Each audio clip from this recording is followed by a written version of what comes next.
আসসালামু আলাইকুম এভরিওয়ান, কি অবস্থা সকলের? আশা করি সকলেই ভালো আছেন। আজকে সকালবেলা চলে গেছিলাম গরুর জন্য ঘাস কাটতে। সকালে গরু ঘরের সব কাজ শেষ করে তারপরে গরুর জন্য ঘাস কাটতে চলে গেছিলাম। এই ঘাসগুলো কাটতে একটু আমাদের কষ্টই হয়, কারণ এগুলো যেহেতু ছোটো, তাই এগুলো কাটতে একটু কষ্ট হয়। ঘাসগুলো যে সময় লাগাইছিলাম সেই সময় এই ঘাসগুলোর নিচেই ছোট ছোট ঘাস হয়ে রয়েছে, তাই এগুলোকে সেই সময় না মেরে এখন আমরা গরুকে খাওয়াতে পারি।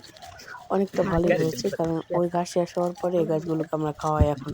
আমাদের খামারে যেহেতু 25টির মতো গরু রয়েছে, তাই একটু বেশি সময় ধরেই কাটছিলাম ঘাস, যাতে টান না পড়ে খাওয়াতে। আমরা মোট 4 জনে ঘাস কাটছিলাম। আমাদের ঘাস কাটা শেষ, এখন আমরা ঘাসগুলোকে গরু ঘরে নিয়ে যাব।